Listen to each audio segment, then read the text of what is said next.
yo la verdad es que solo confirmo la sabia decisión de haber llegado a este evento. Creo que es una temática que hemos estado como dando vueltas por muchos lados y creo que ya era el momento en que nos sentáramos a decantar. Y bueno, el lugar está espectacular y a mí medio me impone ser la primera que presente en un coloquio. Siempre es complicado. Entonces, lo que yo les voy a platicar es más bien lo que yo he experimentado alrededor de este tema, ¿no? Entonces, en realidad jugué mucho con el asunto de qué hace uno primero analiza, luego aplica, luego hace un modelo, y en el fondo me di cuenta que esas tres cosas pasan más o menos como al mismo tiempo, ¿no? La siguiente.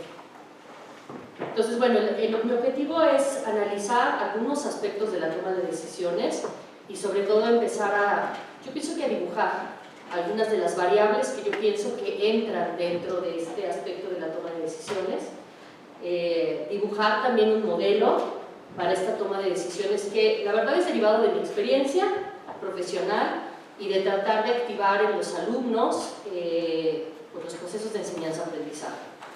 Y por otro lado, pues empezar a explorar este modelo en un caso específico de conservación arqueológica, que como ustedes saben es a lo que yo me dedico pues más, ¿no? La siguiente.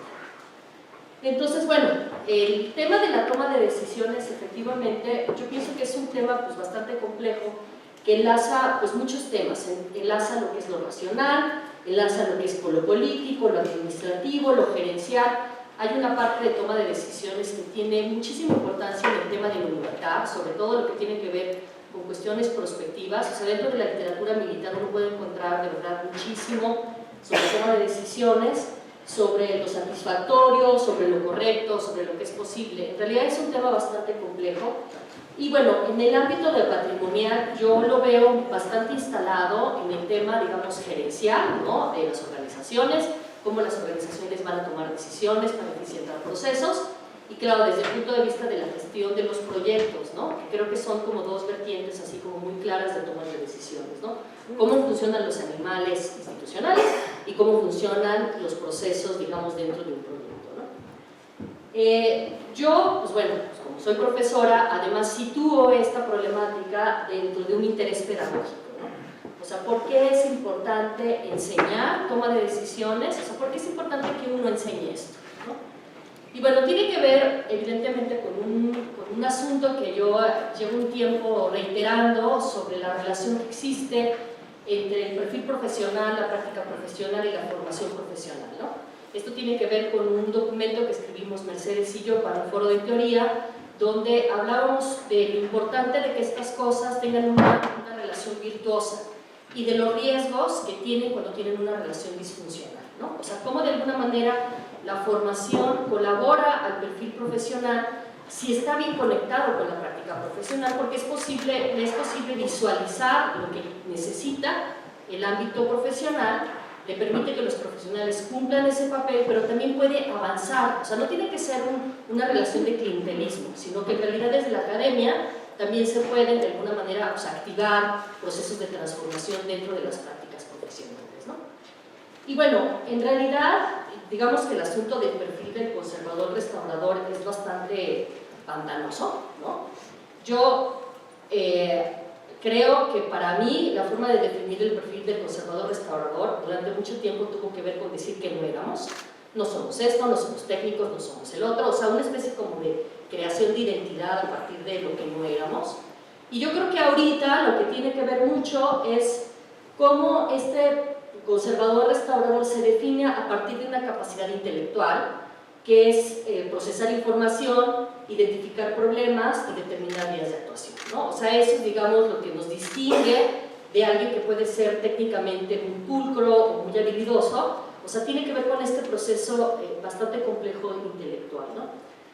Hay una problemática, ¿no? Y es que a diferencia, digamos, de otras ciencias, el quehacer de la restauración siempre procede de lo único. Ajá. O sea, es algo que reiteradamente se ve en el discurso, ¿no? O sea, nos confrontamos a casos únicos, con problemáticas que son complejas, con escenarios multivariables, y bueno, y en esto pues quiere decir que no hay respuestas sencillas, que no hay procesos estándares, o sea, no son procesos, digamos así, que se pueden industrializar. Y la verdad, yo creo que al día de hoy no hay opciones que no sean cuestionables. O sea, es más, creo que tenemos que estar conscientes que cualquier opción o decisión que tomemos es buena si alguien la cuestiona. Ajá. Es algo que no podemos de alguna manera retirar de ahí, ¿no? Esto significa que los restauradores pues tenemos que tener tenemos un perfil profesional que significa una alta especialización y que requiere experiencia y que la intervención además, pues esta vez, en este momento se entiende no solamente como ese proceso técnico, sino que también tiene que ver con un proceso de argumentación, que tiene que ver con cómo aplicas criterios, que tiene que ver sobre procesos de planeación y sobre cuestiones de acción. Y eso pues significa, como bien decía Renata, interdigitar varias cosas, ¿no? Yo pienso que se tienen que interdigitar aspectos teóricos, o sea, cómo comprendes la cosa que vas a intervenir, efectivamente la parte normativa, las partes metodológicas y efectivamente la práctica. La siguiente. Entonces, yo hace un tiempo escribí un artículo sobre toma de decisiones y yo afirmé que en realidad el tema de la toma de decisiones es central, es el nuevo centro de gravedad que tiene el desarrollo profesional y digamos que es un factor esencial. Todo el tiempo estamos tomando decisiones y estamos tomando decisiones desde diferentes ámbitos, ¿no? Y este aspecto, digamos que sí está reconocido ya en diferentes ámbitos, o sea, no soy la primera persona que dice que este tema es importante.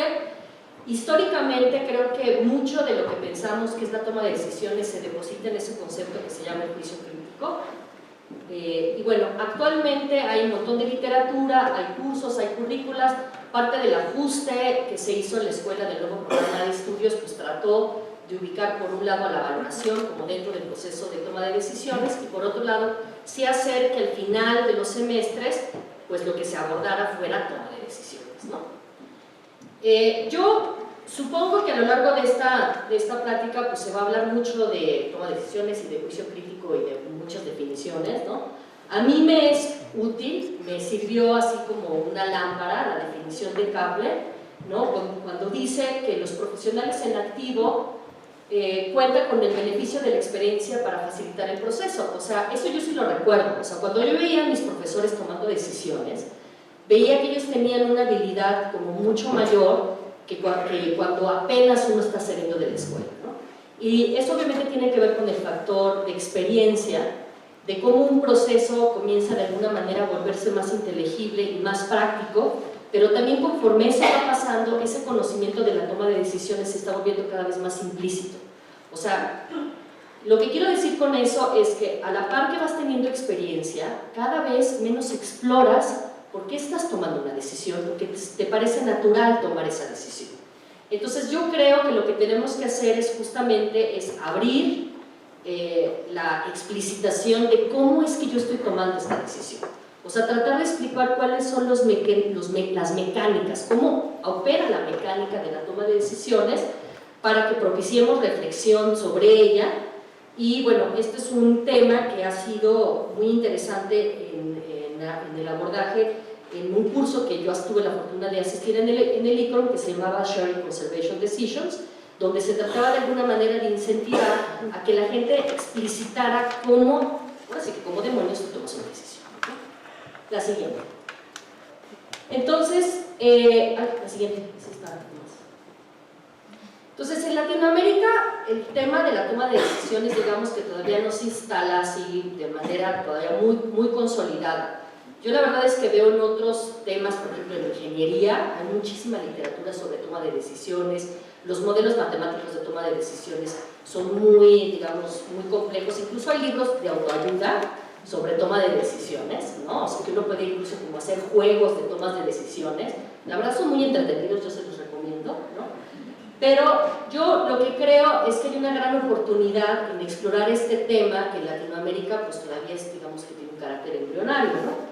Una es, efectivamente, pues, propiciar esto, que para mí es un deber como profesor, cómo hacer una relación virtuosa entre el perfil, la práctica y la formación profesional, cómo favorecer una enseñanza que no esté basada en decisiones anómalas. Este es un concepto que tiene Bonini, que dice, bueno, que hay muchas como decisiones que tomamos por intuición, o sea, como que me late que va por acá, ¿no? Y que en realidad esos tipos de decisiones, pues no siempre acaban mal, pero digamos que no las puedes explicar, ¿no? Y que no puedes aprender muchos de ellas, ¿no? Entonces, en lugar de tener este tipo de decisiones anómalas, lo que tenemos que propiciar son decisiones donde pues, articulemos saberes, ¿no? O sea, donde sepamos lo que sabes o los conocimientos que vas adquiriendo, articularlos en la decisión y luego cómo analizar sistemáticamente las alternativas que tienes a la mano para una decisión, ¿no? Yo creo que también en este asunto te permite introducir la perspectiva interpretativa que tiene la conservación y la restauración. O sea, yo creo que ya ahorita pocos negarán la idea de que la restauración pues, es una forma de interpretar a la cosa que tenemos allí enfrente, ¿no? Y por el otro lado, pues para mí la verdad es que pues ya cualquier fantasía de la máquina del tiempo, la verdad para mí es una fantasía, es una quimera. Lo que hacemos los restauradores es generar cambio y no es un cambio que se va al pasado, o sea, no hay la posibilidad de crear este cambio al pasado, es en realidad una cosa que tiene que ver sobre cuál es el destino material o de comprensión que va a tener, o social que va a tener este objeto hacia el futuro o en el presente. Y bueno, en esto yo la verdad es que creo que la temática del tiempo no es una temática nueva.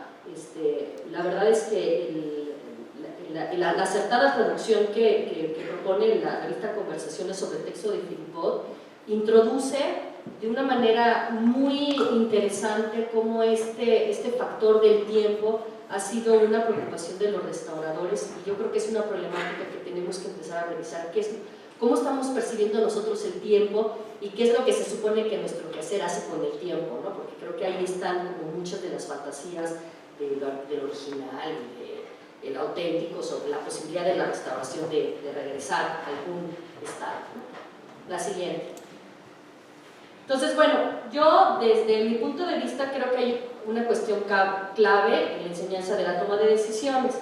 Una, que pues hay una diferencia entre entrenar a gente, ¿no? Cuando tú entrenas a gente, lo que tú haces es capacitar en tareas o en competencias para resolver pues, tareas de trabajo, ¿no? O sea, esa es la forma de capacitar, ¿no? Y bueno, pues está por el otro lado, pues educar a la gente, ¿no? En el proceso de educación, lo que tú quieres no es tanto transmitir saberes, sino cultivar saberes, o sea, poder de alguna manera dejar una semilla para que esos saberes pues, crezcan dentro de un estudiante. Cómo enseñarle a esa persona sobre cómo utilizar esos saberes, cómo desempeñar haceres después de tener estos saberes y a partir de eso pues también promover actitudes, o sea, tomas de decisión y tomas de posición. Yo creo que estos factores son fundamentales en la educación universitaria por dos cosas, ¿no? Una, porque luego cuando uno está en la escuela no se da cuenta que realmente uno pasa en la universidad muy poco tiempo si uno lo compara con el resto de su vida. O sea, realmente la gente pasa muy poquito tiempo en la universidad.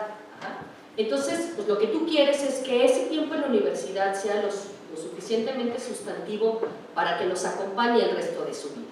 Y por el otro lado, aunque es un tiempo pequeño, sí hay que comprender que eso sucede en un momento en el que te estás formando como adulto. O sea, al mismo tiempo que estás formando tu personalidad como adulto, te estás apropiando de una persona que es el profesional.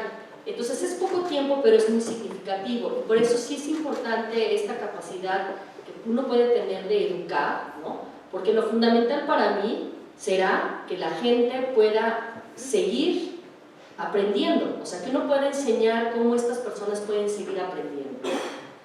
Y esto, pues bueno, sí, de alguna manera, en mi experiencia, ¿no? Se ha desarrollado en estos 3 puntos. Uno, o sea, tratar de explicarme yo cómo tomo una decisión y tratar de explicar cómo yo la tomo.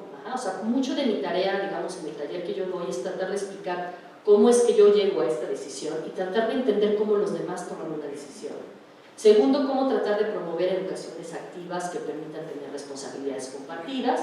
Y luego, pues tratar de proponer algún tipo de modelo, quizá porque pues, a mí la verdad sí me gusta como de pronto tener un modelo que puedas poner a prueba. La siguiente.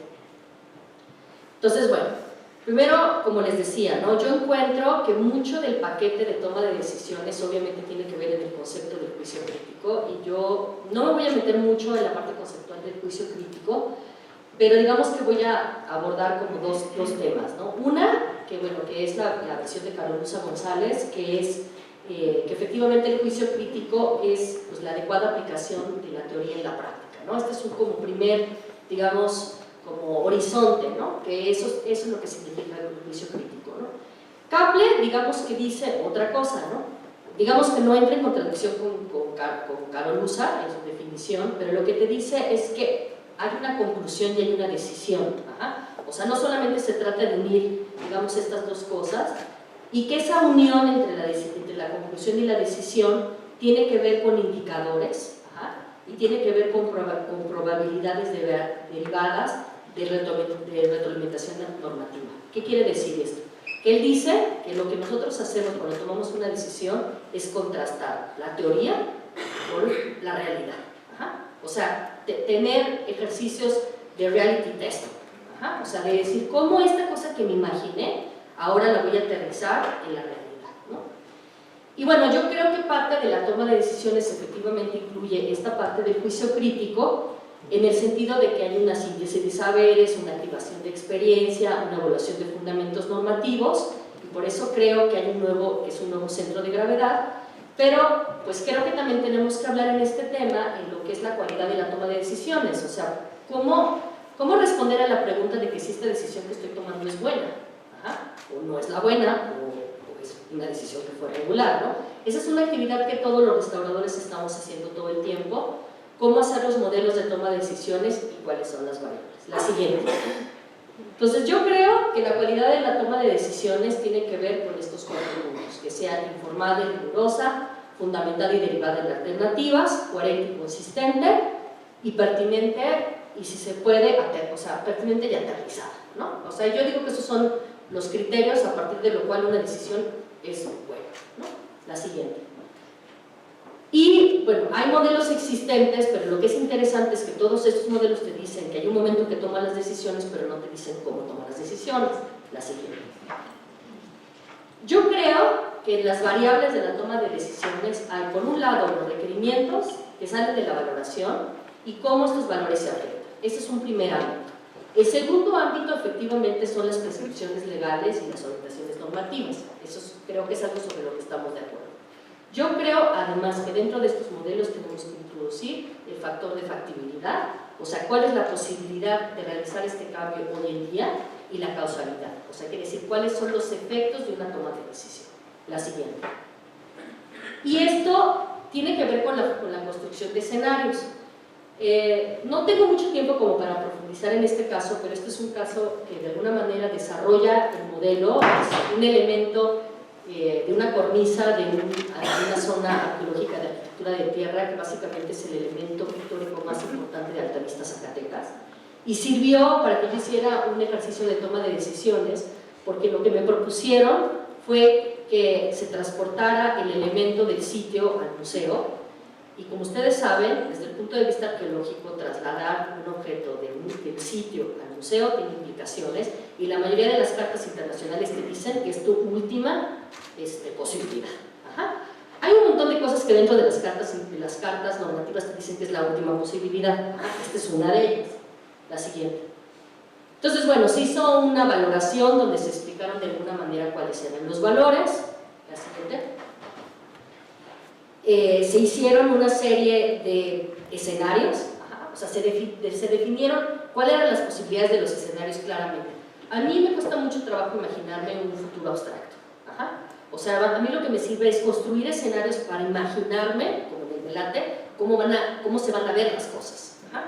Entonces se construyeron los escenarios. Para mí fue interesante ver que en realidad ante un problema pues tampoco hay 50 escenarios, o sea, a la hora de resolver las cosas en realidad hay un número determinado de escenarios, ¿no? Y a partir de eso se hizo, que era el enterramiento, la exhibición, la reubicación y el traslado, y se hizo un análisis de alternativa poniendo en juego estas 4 variables. La siguiente. Se hizo la diagnosis, o sea, cómo estos factores cómo estos valores estaban siendo afectados de manera física y en términos del contexto de manejo. La siguiente. Y se hizo un ejercicio de orientación normativa que para, digamos, simplificar el aspecto se tomó un modelo que yo he estado ocupando que es inspirado en una lectura de Marie Verdocu, donde te dice que todos los criterios de restauración tienen que ver con estas esquinas, ¿no? Estamos tratando de la estabilidad, de lograr estabilidad, lograr integridad. Ella no utiliza la palabra integridad, sino utiliza autenticidad, pero a mí me parece que desde mi punto de vista teórico integridad es muchísimo más asequible, y la parte de accesibilidad que tiene que ver con la cuestión de la lectura. La siguiente. Y se pusieron en juego también la factibilidad y la causalidad. En el caso de la factibilidad era el uso racional de los recursos existentes en ese momento, y en la causalidad eran los efectos a largo plazo. Sobre todo a mí lo que me interesaba ver eran consecuencias de mantenimiento. La siguiente. Esto, pues bueno, se puso dentro de una trama de evaluación, ¿no? Y lo que es interesante es que, digo, no les voy a desarrollar esta tabla porque tengo poco tiempo, es que efectivamente, a partir de estar cruzando estas variables, lo que fue posible fue identificar que habían decisiones que afectaban más ciertos valores, que habían ciertos casos donde se afectaban ciertos criterios, que habían cosas que eran más factibles que otras, y que habían otros casos donde habían pues, bajos mantenimientos o altos mantenimientos. Por ejemplo, si se hacía una exhibición in situ y se tenía que construir un sistema de protección, eso quiere decir una techumbre, o todo un drenaje, bla, bla, bla, pues en el nivel de la causalidad, digamos que el asunto se subía tremendamente, ¿no?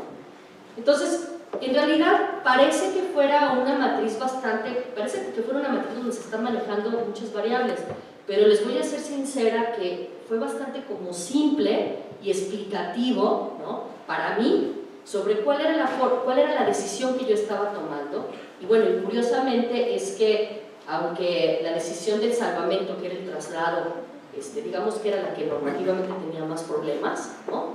En términos de los valores, en términos de la factibilidad y en términos de las consecuencias, pues parecía la decisión más indicada, y esa fue la decisión que se tomó, ¿no? La siguiente. Y entonces, bueno, conclusiones, ¿no? Para mí, o sea, yo supongo que pueden haber muchos modelos de tomas de decisiones, y la verdad no vengo yo aquí a convencerlos de que este sea ni el mejor ni el único, ¿no? A mí me sirvió como ejercicio porque me permitió definir escenarios y me obligó a transparentar las variables del proceso. O sea, ¿por qué estoy tomando esta decisión en lugar de la otra? Razonar cómo se lleva a cabo, lo cual yo pienso que hace mi decisión la obliga a ser más informada, más coherente y más pertinente, ¿no? Al mismo tiempo, el modelo te permite documentar sobre qué base se tomó la decisión, y esto es fundamental. La verdad, cuando uno revisa decisiones anteriores, uno dice, pues, tomaron esta decisión y no tengo idea por qué tomaron esta decisión. Y muchas veces creo que juzgamos las decisiones anteriores porque no entendemos la racionalidad que hubo atrás de esta decisión. Entonces tenemos que empezar a documentar por qué estamos tomando las decisiones, ¿no?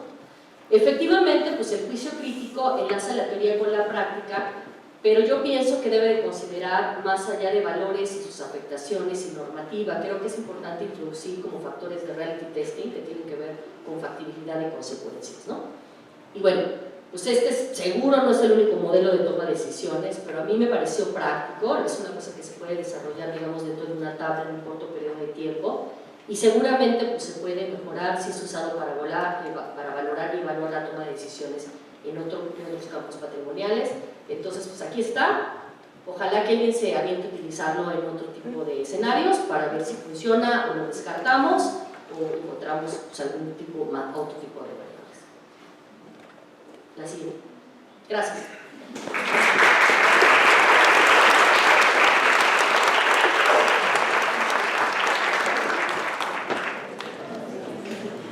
Hola, ¿qué tal? Pues bueno, yo también quiero agradecer a la Coordinación Nacional de Conservación del Patrimonio Cultural el haberme invitado a participar en este evento tan interesante, y pues sobre todo a su organizadora, Renata Schneider, quien fue la ideadora de esta coerción de personas. Y pues agradecerle porque, aunque la preparación de este texto, de esta presentación, no fue nada sencilla, al final ha sido una ocasión increíblemente gratificante para rememorar a muchos de los profesores, colegas, amigos que en cierta forma han forjado mi manera de ver y de comprender la conservación del patrimonio cultural, y pues en el proceso también poner un poquito de orden en mis ideas. Así que gracias, Renata. La que sigue. Es imposible mencionar aquí todas las influencias que he recibido en más de 2 décadas de trabajo, pero sí quiero mencionar algunas que para mí son particularmente pues, importantes. Entre ellos han estado algunos que son a quienes he conocido pues, a través de sus textos, que pues, ya no están con nosotros o que no tuvimos la posibilidad de conocer, y ellos han sido Cesare Brandi, Giulio Carlo Argano, Paul Filippo y Paul Gorman, pero también alguien pues, más cercano como Frank Matero, a quienes he leído con pues, muchísimo interés, y pues he de confesar también que cada vez con mayor comprensión y aprecio, ¿no? No todos son sensibles. Pero también quiero mencionar a algunos de los que fueron mis profesores y colegas, tanto en la ENCRIM como en la Graduación de Conservación, y pues entre ellos están el profesor Montero, Luciano Cedillo, Patricia Mijan, Renata Schneider, y más tarde en otros contextos, Véronique Verles-Bellemin, Nicolas Stanley Price, Alan Watchman, Herb Stowell, Rosalía Baroli Piazza, Corrado Pedellí, Gami Niveles de Zuria y Weber Endoro. Tal vez no todos son nombres que a todos les suenen, pero pues para mí han sido pilares fundamentales, y pues sí les recomiendo que si no los conocen les busquen, porque son personas excepcionales. Cada uno de ellos a su modo moldeó la forma en la que yo concibo y me aproximo al patrimonio, y a veces fue con sorpresas con los planteamientos que ellos hacían, muchas veces fue con una postura convergente a lo que pues, yo creía y que me mostraban un poco más, pero siempre han sido un referente fundamental para una aproximación crítica y respetuosa tanto del patrimonio como de sus usuarios. Y esta presentación, pues al final, más que una elaboración directa de la toma de decisiones, pues quise que fuera un tributo a estas personas, y sobre todo un profundo agradecimiento por todas las enseñanzas, así como por la generosidad en compartir su entusiasmo, sus conocimientos y bueno, su sabiduría al final. Así que más que abordar directamente la forma de tomar las decisiones, me gustaría primero compartir con ustedes 5 grandes lecciones que yo siento que he recibido de ellos y que son fundamentales para después esos momentos clave de los que se hablaba de este momento de toma de decisiones en la conservación. La que sigue. La primera y sin duda la más importante de las lecciones ha sido la relevancia de mantener una recepción abierta y sobre todo respetuosa, desprendida de prejuicios cuando nos enfrentamos a un nuevo reto en la conservación. Y esto es particularmente importante cuando el contexto en el que vamos a trabajar no nos es 100% familiar, ¿no? Puede ser un contexto, incluso aquí dentro de México, puede ser un contexto fuera de México. Y esto de evitar prejuicios y evitar llegar con ideas preconcebidas no siempre es tan fácil, ¿no? O sea, nosotros podemos ya llegar con una idea que no sé cuál es el problema y lo voy a resolver, y podemos estar completamente equivocados. Entonces, esta es un tema importante. Yo diría que el restaurador y cualquiera que, de hecho, que trabaje con patrimonio, cualquier profesional de la conservación, debe estar dispuesto a ver y sobre todo a escuchar y de hecho utilizar todos los sentidos cuando nos acercamos a un bien patrimonial para que podamos entenderlo de la manera más completa posible. Y esto requiere de 2 ingredientes que muchas veces pues olvidamos en nuestro frenesí cotidiano, que son tiempo y paciencia. La que sigue. Ver y sobre todo aprender a observar es una de nuestras mejores herramientas como profesionales de la conservación, pero también es un hecho que cada uno de nosotros ve y observa de manera diferente en función de nuestro contexto, de nuestra formación, de nuestra experiencia y a veces hasta de nuestro humor, ¿no? De cómo vemos.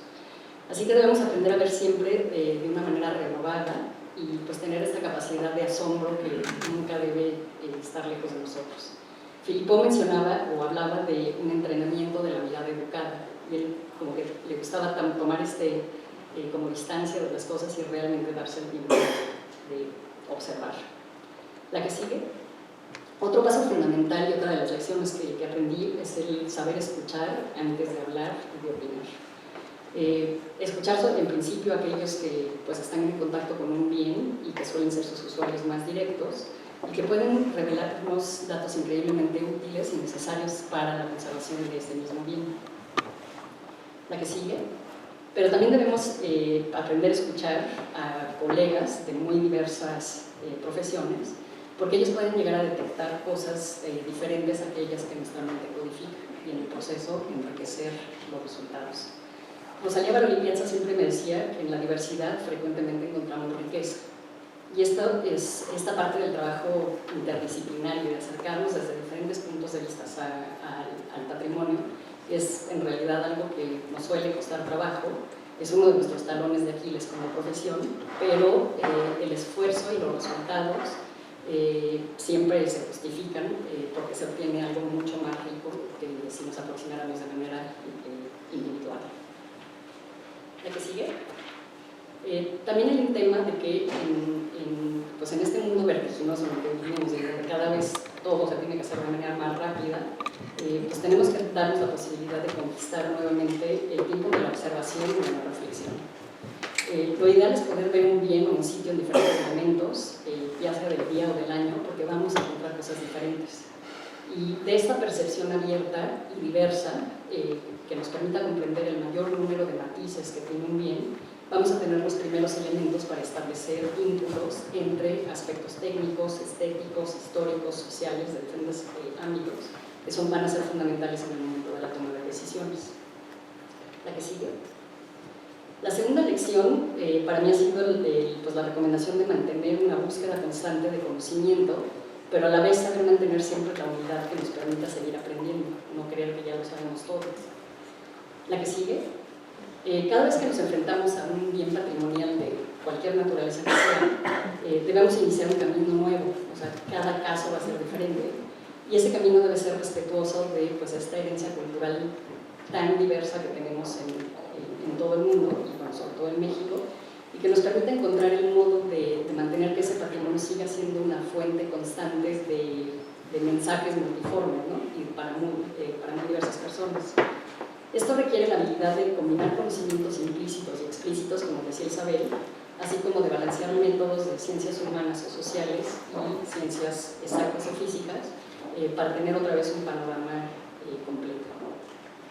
Un momento clave en la adquisición de conocimiento y en la posibilidad de aplicarlo, la que sigue, es recurrir directamente a fuentes completas, ya sean primarias o secundarias, y no contentarnos nunca de extractos o de sitios parciales, sino lo que tenemos que buscar es regresar pues, a los libros fundamentales y conocer y aprender de la historia. Y aquí, bueno, quisiera recordar una cita de Italo Calvino que decía que un clásico es un libro que no ha terminado de decir lo que tiene que decir. Yo creo que en conservación tenemos muchos clásicos que están esperando que los volvamos a leer, que los revisitemos, los exploremos, y en donde cada vez que volvemos a leer uno de estos textos, creo que encontramos nuevas fuentes de inspiración, de reflexión y de comprensión. La que sigue. De la claridad de nuestras observaciones, junto con pues una recolección de información tanto oral como escrita que podamos hacer, nos va a permitir clasificar física y contextualmente los elementos que hayamos adquirido y evidenciar los nexos entre los datos y los elementos que estamos analizando, así como pues dimensionar también y contextualizar el bien y el posible problema que nos estamos enfrentando. Entonces también hay un tema ahí de escalas donde tenemos que aproximarnos pues, por niveles, no siempre llegar y ver solo un pequeño problema que nos parece estar afectando, y en donde es bien importante que también sepamos jerarquizar la información, poner al mismo nivel lo que sea del mismo nivel, no estar mezclando cosas que pues, no son dispares, porque solamente jerarquizando y teniendo claridad en la información vamos a poder razonar de manera clara. ¿La que sigue? La tercera lección ha sido de nunca dejar de cuestionarnos, la que sigue, ni perder la curiosidad, que es algo que decía Einstein muy sabiamente, y también la de aprender y mantener constantemente en confrontación nuestras ideas e hipótesis con otras personas para enriquecer las aseveraciones que hayamos podido hacer sobre la conservación de sus derivados. La que sigue. Además de reconquistar el tiempo de observación y reflexión que ya mencioné, creo que también es fundamental que recuperemos tiempos de discusión abierta y de discusión honesta, en donde preferentemente esto también se haga de manera interdisciplinaria. Y creo que para quienes venimos de Churubusco, pues tenemos también un deber, porque somos herederos de pues, personas que fundaron ese centro, pues, pensando y luchando por ideales de poner conjunto de información en pro de la conservación del patrimonio. Pues creo que tenemos que honrar su memoria y pues es algo que nos servirá a todos pues como profesión y pues como seres humanos también. La conversación y el diálogo deben nutrir la posibilidad de el proceso de la conservación, que es iterativo y que es incremental. Tenemos que regresar también pues, a esta cuestión de la toma de decisiones. Debemos estar abiertos a regresar sobre lo que ya hayamos decidido, todo lo que hayamos pensado que era uno de los caminos a seguir, para ver si es el camino correcto o si tenemos que revisar cosas en el camino, con esta revisión, ¿no? Este proceso requiere de pues, atención constante, de ver que no nos estemos equivocando, que no estemos tomando una decisión incorrecta o que sea la menos adecuada. Requiere de vigilancia, requiere de interpretación y requiere de control. Pero esto lo voy a retomar después.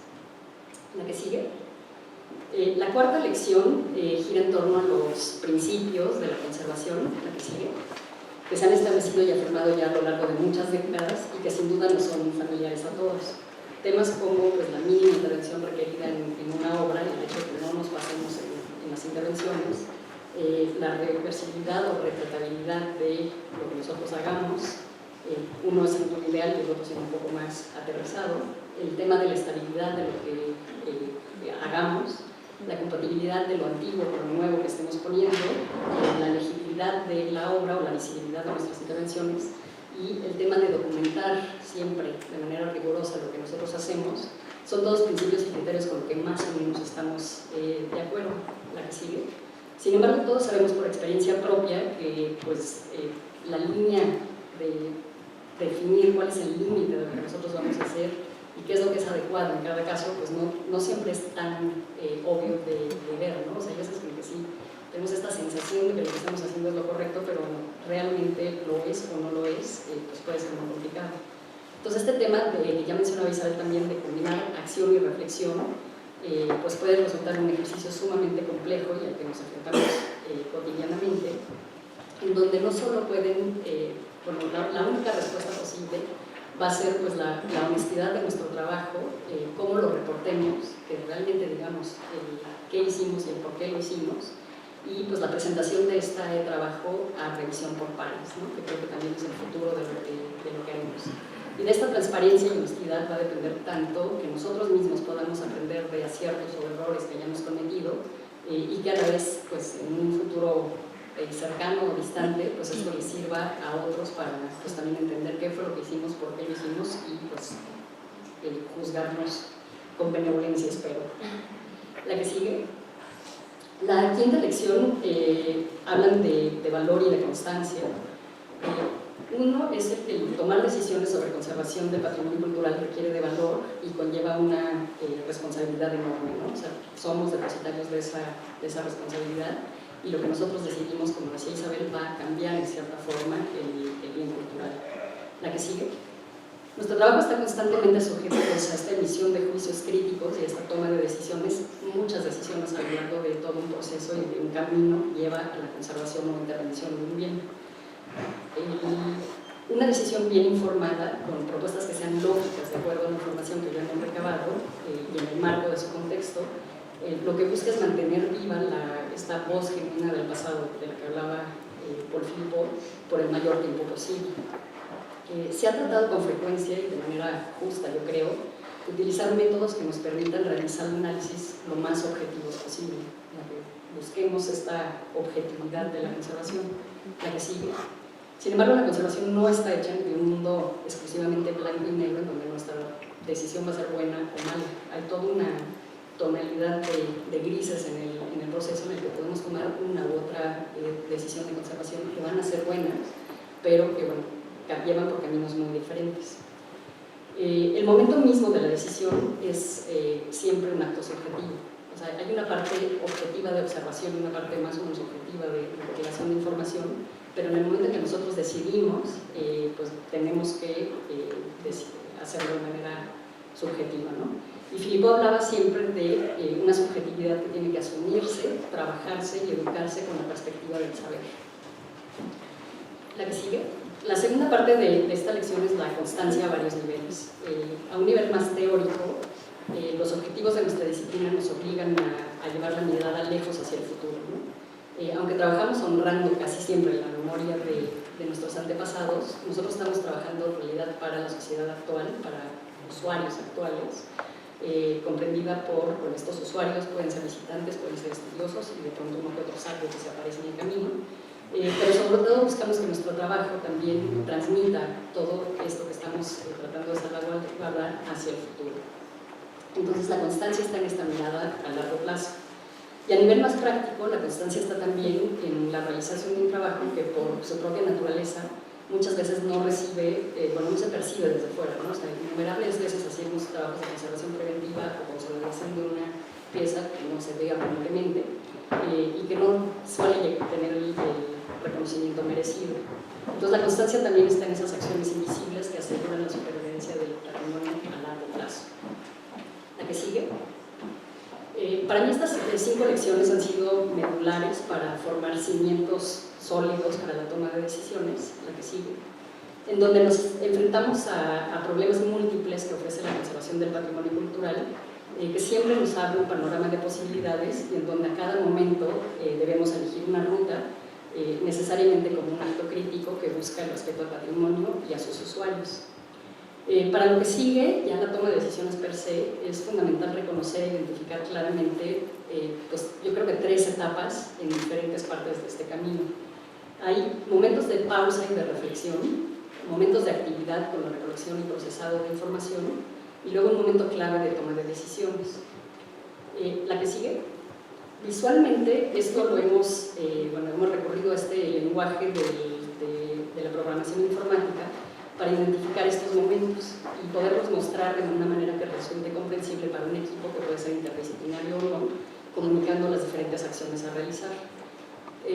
Es fundamental comprender y distinguir claramente los primeros momentos que aquí están representados en azul, que son una situación mucho más objetiva por parte nuestra, con información que preferentemente debe quedar ajena de interpretaciones, a diferencia del momento de toma de decisiones en el que pues sí es un acto subjetivo, ¿no? En el que escogemos, emitimos una hipótesis, planteamos propuestas y decidimos cuál va a ser la vía a seguir. Y la que sigue, estas diapositivas he tomado un ejemplo muy genérico de pues, cuál podría ser este proceso de toma de decisiones, siempre identificando estos diferentes momentos en el que se parte de un problema que asumimos requiere una atención de conservación, y en donde vamos a definir a través de recopilar información pues de esta manera abierta, perceptiva, utilizando todas las diferentes fuentes para ver cuál es la importancia y el significado de ese bien y su contexto, y eso nos lleva al momento de toma de decisiones en la que nosotros elegimos qué es lo que es importante de ese patrimonio.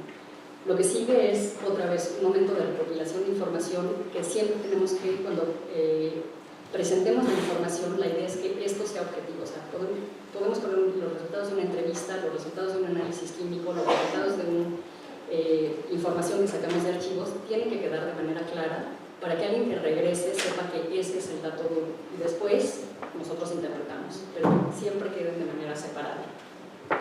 Y de esta forma podemos seguir con el proceso definiendo cuál es el tipo de problemas al que está sujeto este bien, para definir cuáles son los problemas, y la que sigue, pues el marco conceptual y la política de conservación que nos va a guiar, y a partir de ahí, esto podríamos seguirlo desglosando eternamente, no lo voy a hacer, para seguir definiendo la evolución y la alteración de los materiales, cuáles pudieron haber sido las intervenciones anteriores, las transformaciones, todo lo que hace que hoy en día ese bien esté como se nos aparece a nosotros. Y a partir de eso, otra vez, el momento de decisión es definir cuáles son nuestra hipótesis de las causas del deterioro, ¿no? Qué es lo que creemos que está pasando ahí, si esas causas son activas o no activas, y a partir de eso, pues definir el estado de conservación y buscar las mejores soluciones a la mano para los problemas que hemos detectado. Aquí aparecen los temas que mencionaba Isabel de factibilidad, de probar los materiales o las técnicas que estemos proponiendo, definir que estemos trabajando a una escala requerida, no utilizar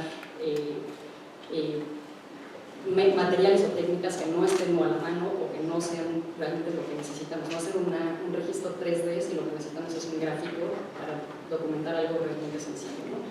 Respetar la calidad del bien en su estructura material y respetando también las prácticas culturales asociadas. Y finalmente, pues hacer todo un tema de monitoreo y mantenimiento, que son otro tema de otro coloquio probablemente, que son también nuestros talleres de Aquiles. Pero esta en síntesis, la que sigue, es pues la forma en la que pues, yo he aprendido y pues, he operado y pues que quería compartir con ustedes. Muchas gracias.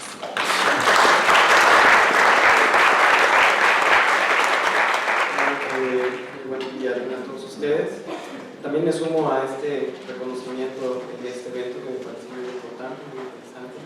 Y bueno, sobre todo a Renata. También quisiera platicarles un poco de cómo es que llegué a este tema, y es que en principio yo me iba a ir a un problema muy particular de intervención, que era el lavado acoso en textiles.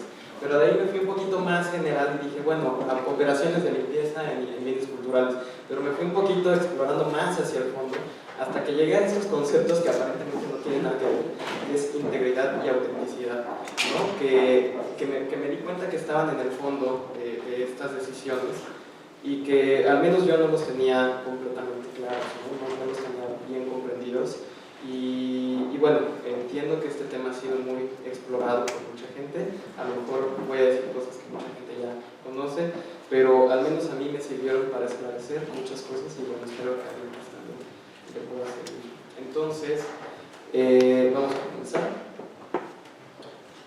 Los conceptos de integridad y autenticidad han sido considerados fundamentales en el ámbito de la conservación y restauración de los últimos 50 años, al menos desde que estos fueron mencionados en la Carta de Venecia en 1964.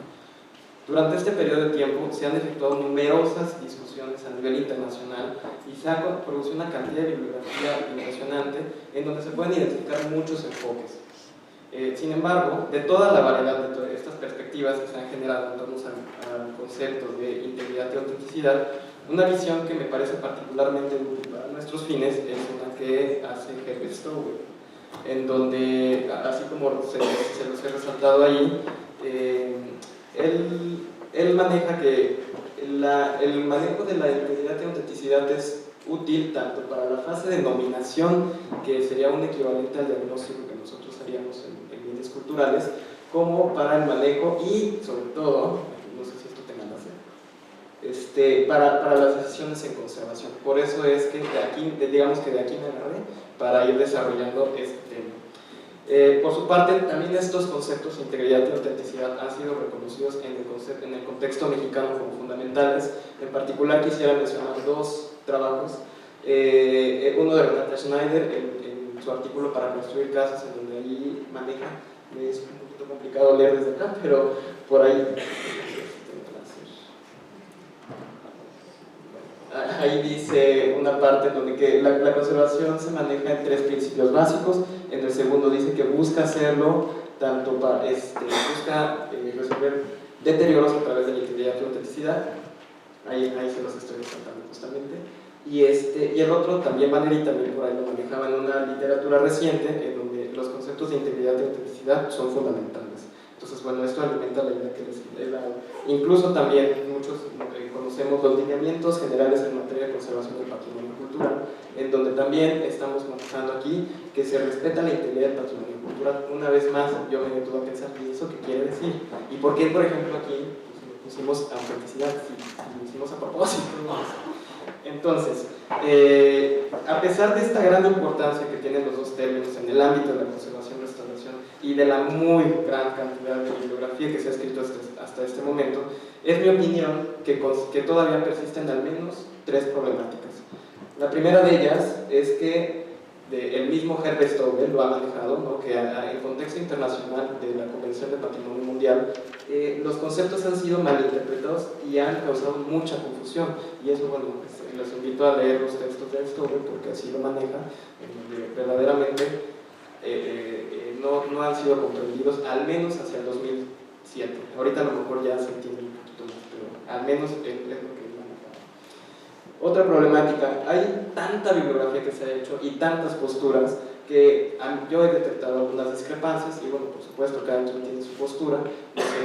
La postura de la Convención del Patrimonio Mundial es muy diferente a la de Salvador Muñoz Viñas, que también es diferente a la del mercado del arte, ¿no? Entonces eso también, al menos a mí, si no tienes mucha información previa es complicado poderlo aterrizar. Entonces bueno, eso es otro problema. Y otro problema es que a pesar de que en todos lados se dice que es fundamental, pues no han sido utilizados en la práctica cotidiana de la conservación. Entonces, bueno, en esta presentación es justo un intento por subsanar estas problemáticas, es solo una aproximación y bueno, pues vamos a seguir, ¿no? Y también quisiera aclarar que en esta presentación, de toda esta diversidad de posturas que existen, yo solo me voy a abocar a un número reducido, digamos, de autores para poder tener una coherencia durante esta presentación y no estar metiendo en diferentes campos. La postura que yo voy a estar tomando es la de la UNESCO, la de la Convención de Patrimonio Mundial, la de las cartas que se han producido a nivel internacional y a un autor en particular que es Herb Stowell. También hay otros que lo han manejado como Luca Yoquileto, pero en esta ocasión yo me basé más en Stowell, ¿sí? Bueno, la integridad. Han de saber que en el contexto de la Convención de Patrimonio Mundial existen las directrices prácticas para la aplicación de la Convención de Patrimonio Mundial de la UNESCO, en donde bueno, ahí se definen diferentes conceptos, entre ellos integridad y autenticidad. Y respecto a la integridad, dice que la integridad mide el carácter unitario e intacto del patrimonio natural y o cultural y de sus atributos. Ahora, ¿qué quiere decir esto de carácter unitario y carácter intacto? Entonces aquí vamos a ver lo que quiere decir de acuerdo a la Convención del Patrimonio Mundial, en donde, a ver, aquí es donde ahí proponen responder al carácter unitario a través de esta pregunta. ¿Se encuentran todos los elementos para contar la historia completa del sitio? Aquí yo quiero destacar mucho la parte del sitio, porque aquí está hablando de una cuestión de tamaño, de una cuestión de límites, de la delimitación del lugar. Esto quiere decir que dentro del límite geográfico, si adentro se encuentra todo lo que necesitas para transmitir el valor, que eso es algo que se refleja también en la siguiente pregunta que maneja. El bien cultural, el sitio, es del tamaño suficiente para contener todas las características y los procesos necesarios para transmitir el significado. Una vez más, es una cuestión, pues yo diría como geográfica, propia de los sitios, que como yo les decía, a mí me causaba esta problemática en el caso de bienes culturales, pues como lo aplico. Entonces, justamente esa fue la idea. Si pues generalmente el tamaño de los objetos pues está definido por su propia materia, ¿cómo puedo yo aplicar este concepto al caso de los objetos?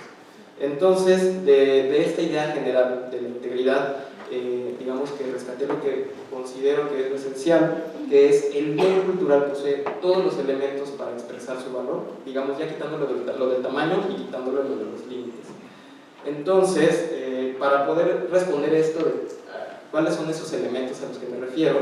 Aquí presento un pequeño razonamiento en donde otra vez, bueno, regresamos a una idea que ya había manejado por ahí antes, que es que los bienes culturales son subsistemas que pertenecen a un sistema mayor, ¿no? Que es la cultura. Entonces, si consideramos que en un sistema hay una cantidad de elementos, que aquí los pongo, los elementos que conforman este sistema son sus atributos. Entonces los atributos, como saben, pueden ser tangibles e intangibles. Esto lo vamos a ver un poquito después.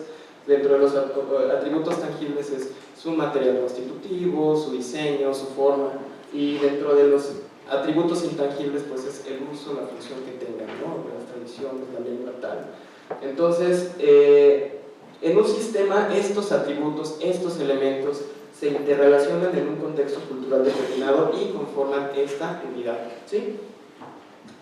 Entonces, a través de este pequeño razonamiento que les estoy presentando, propongo decir que la integridad ocurre cuando el bien cultural posee todos los atributos necesarios para transmitir su valor cultural como un sistema unificado.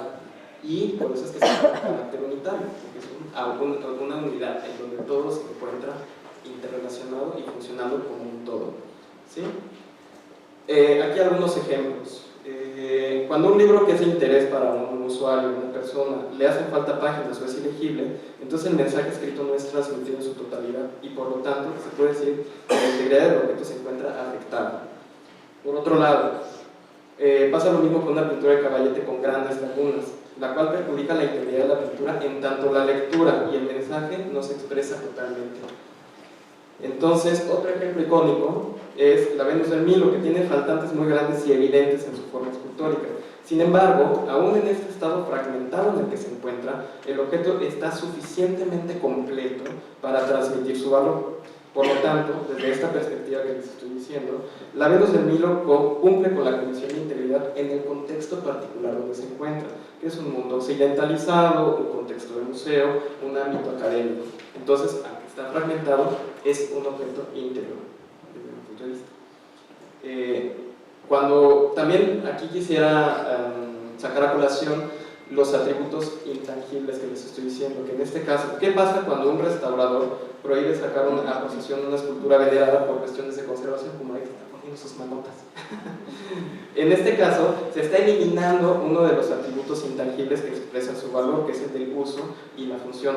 Por lo tanto, se puede decir que este objeto no está cumpliendo con las condiciones de integridad, en tanto el sistema cultural de cómo funciona este objeto en su cultura está siendo interrumpido. Entonces, bueno, ese fue el carácter unitario. En cuanto al carácter intacto, ese la verdad es que está bastante más sencillo desde mi punto de vista de comprender, porque es meramente el estado de conservación. Así es como lo mencionan en las directrices prácticas. Según este documento, el carácter intacto es material físico del bien y o sus características significativas deben encontrarse en buen estado y el impacto de los procesos de deterioro debe estar controlado, que eso es conservación preventiva. Entonces, pues ciertamente la evaluación del carácter intacto es una cuestión por demás aplicable al patrimonio cultural mueble que nosotros trabajamos y que de hecho realizamos cotidianamente al hacer un estado de conservación. ¿Sí? Bueno, ahora la autenticidad. Tal como en el caso de la integridad, el término autenticidad fue utilizado en las directrices prácticas de 1977 como uno de los criterios fundamentales para inscribir sitios y monumentos de patrimonio cultural a la lista de patrimonio mundial. En este documento se estableció, en el documento de 1977, se estableció un test de autenticidad en donde se evaluaban estos 4 parámetros: diseño, material, factura y entorno. Como se puede observar, estos parámetros tienen un carácter completamente enfocado a la materialidad y exaltaban mucho este carácter original del patrimonio. Les recuerdo del 77. Esta situación orilló a que muchos sitios de interés cultural con grandes porcentajes de reconstrucción no cumplieran con las condiciones de autenticidad en ese momento. 2 rápidos ejemplos en este contexto es esta ciudad amurallada de El Carcassonne en Francia, en donde como tiene tantas reconstrucciones del siglo XIX, pues fue muy discutida su inclusión a la lista de patrimonio mundial por esta cuestión que tenían de respetar el material original respecto al añadido. Este otro monasterio en Bulgaria también fue un poco el mismo caso. Al final los dos se terminaron inscribiendo, pero lo cierto es que hubo mucha discusión respecto a este tema en particular por este test de autenticidad que les cambia. Entonces, sin embargo, diversos países y regiones con culturas muy diferentes al bloque occidental contaban con sitios y monumentos que, si bien eran totalmente dignos de ser considerados patrimonio mundial, las prácticas culturales y tradiciones de estos sitios no eran compatibles con esta visión materialista de autenticidad. Tal fue el caso de Japón, quienes tenían la intención de inscribir este tipo de monumentos construidos en madera, donde existía la práctica tradicional de eliminar los materiales deteriorados y sustituirlos por otros, no importando si en este proceso se desechaba material original. Entonces, ciertamente esta característica desafiaba las condiciones de utilidad, de autenticidad vigentes en ese momento, y por lo tanto, este comité de expertos organizó la conferencia NARA. Yo sé que esta historia, muchos la conocen, pero bueno, no estaba de más recordarlo. En donde, como ustedes saben, Desde el preámbulo ya se está desafiando esta primera concepción de autenticidad, en donde dice que se está desafiando el pensamiento convencional en el ámbito de la preservación, y donde también se dice que se están ampliando los horizontes, porque entonces este tipo de monumentos no occidentales pueden entrar a la lista del patrimonio mundial. Entonces, y siempre en un marco de reconocimiento y respeto tanto a la diversidad cultural como al aspecto intangible del patrimonio, que esa es otra cuestión, que antes se iba mucho a lo material, ahora se va a lo intangible. Respecto a la autenticidad, la Carta de Nara,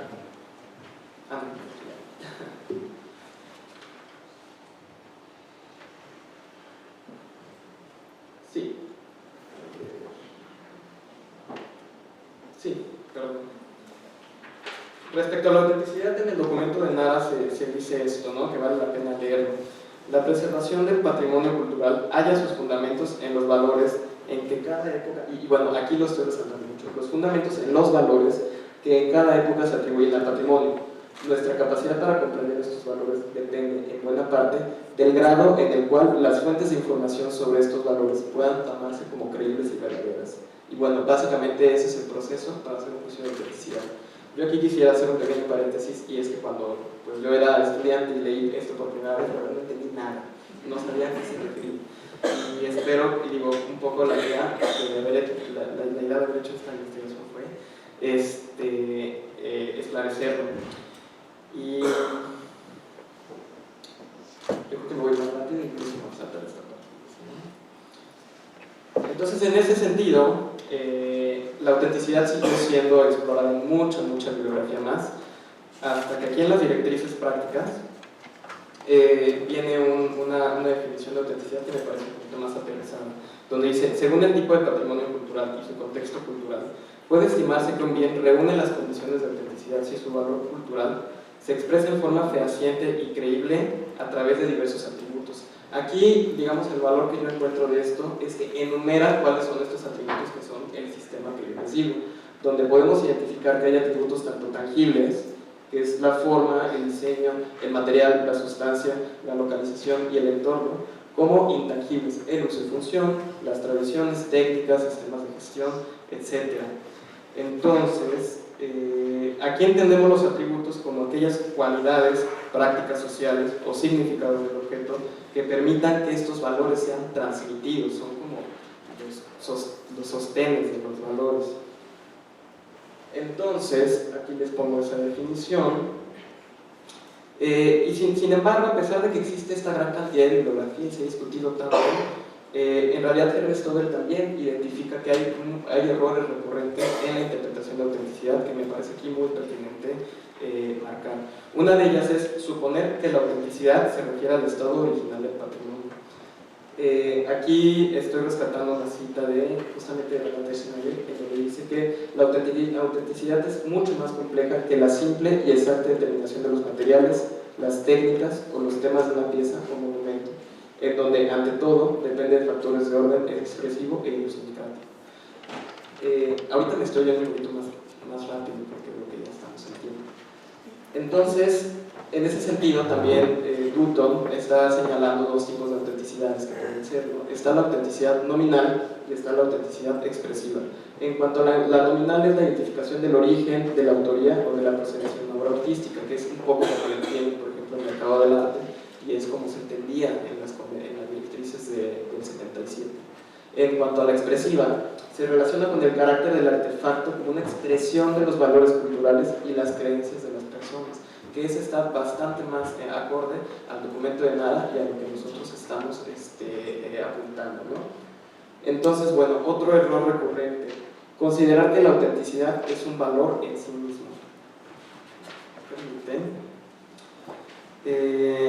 Aquí también Herbert Stoddel es súper claro al decir que la autenticidad no es un valor en sí mismo. Los bienes no tienen el mérito de inscribirse en la lista de patrimonio mundial simplemente porque son muy auténticos. Más bien, los bienes inscritos deben declarar su valor excepcional y luego demostrar que los atributos que transmiten dichos valores son auténticos, esto es, genuinos, reales, verdaderos, creíbles.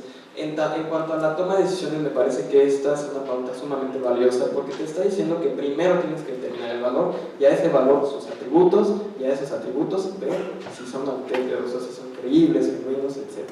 Entonces, bueno, eso a mí me ayuda mucho a aterrizar este concepto. O el otro error, pensar que la autenticidad es una condición que debe estar presente en todos los atributos del patrimonio. Como ustedes saben, se hace una enumeración de todos los atributos y entonces también aquí, de toda la enumeración de los atributos se va viendo uno por uno, ¿no? Entonces, aquí como vemos, la autenticidad es un concepto relativo y debe ser siempre usado en relación a la habilidad de los atributos particulares para expresar claramente la naturaleza de los valores. Aquí estoy resaltando la cuestión de que se evalúa uno por uno. Y bueno, esta es otra cita que apoya la misma noción. También se habla de que un error recurrente es tratar la autenticidad como un concepto absoluto, en donde también en la misma carta de Nara se expresa que todos los juicios sobre valores que se atribuyen a los bienes culturales, así como la credibilidad de las fuentes de información relacionadas, pueden variar de una cultura a otra, e incluso dentro de la misma cultura.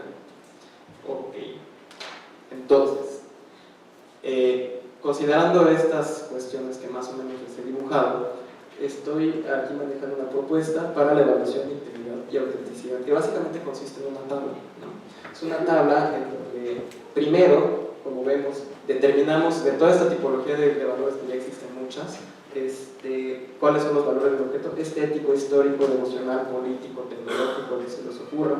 Después se selecciona un valor, en este caso estético, se ven cuáles son sus atributos, ¿no? Aquí uno por uno, y se ve cómo es que se expresa cada uno de sus atributos, ¿no?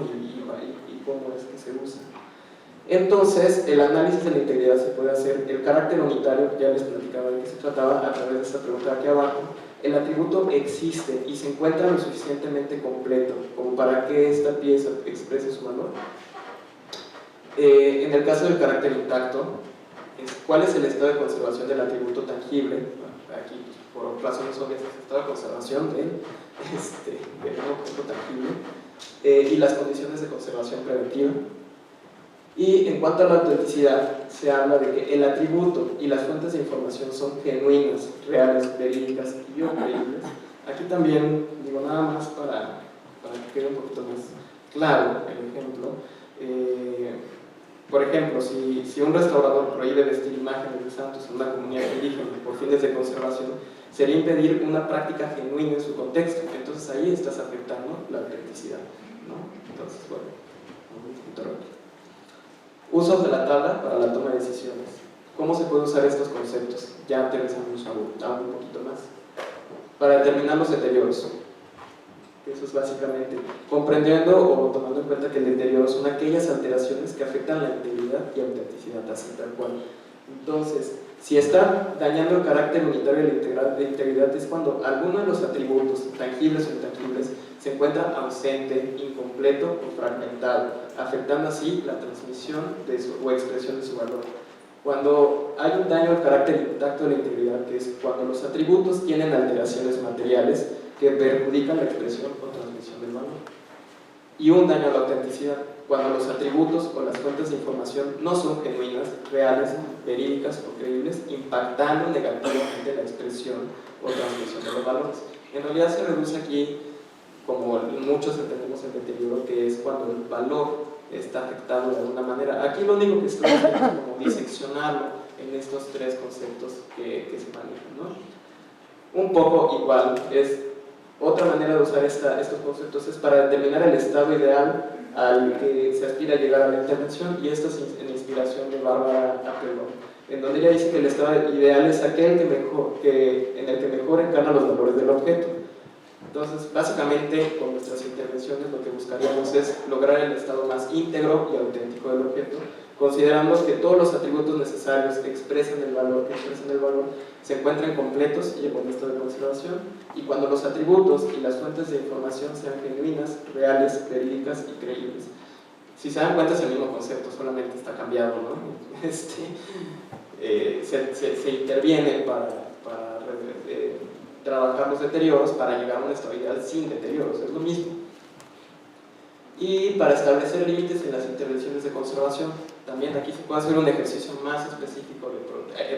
Todo este proceso que les muestro fue precisamente para tratar de explicar las operaciones de limpieza, cosa que ya no me dio tiempo para presentar en esta ocasión, pero es pues, una especie de principio también. Ninguna acción de conservación debe afectar la integridad y autenticidad del objeto. Entonces, bueno, aquí en realidad la conclusión, al menos a manera personal, es que yo creo que los conceptos de integridad y autenticidad tienen un papel fundamental y central en nuestra profesión, y yo creo que tienen mucho potencial para ser utilizados de manera práctica, a pesar de que en principio fueron pensados para sitios y movimientos. Y lo que sí es cierto es que, bueno, ahorita les presento una tabla, pero la verdad es que todavía no la he puesto en práctica. Entonces, el siguiente paso es ponerlo en práctica y ver si es cierto, ¿no? Entonces, pues bueno, eso es todo. Muchas gracias.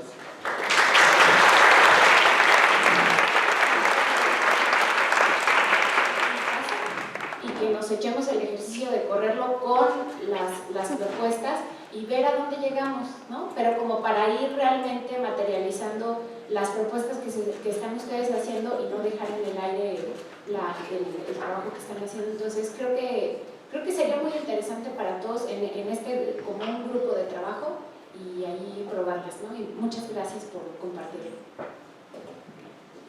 ¿Alguna pregunta más? ¿No? ¿Sí?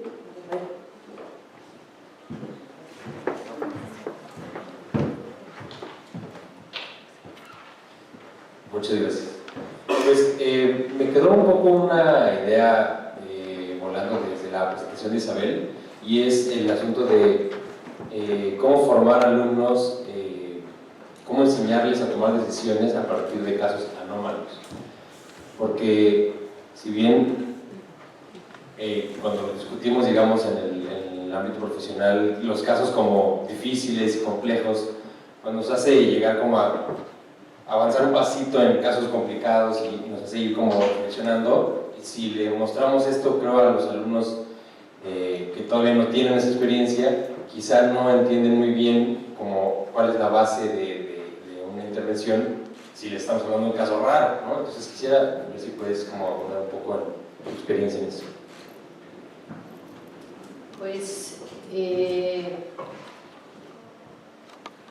a ver, lo que yo quisiera decir es que lo que tenemos que evitar es que mantengamos la posición de tomar decisiones de forma anómala, o sea, de forma intuitiva. Ajá. O sea, es una buena forma de echarnos un volado, ¿no?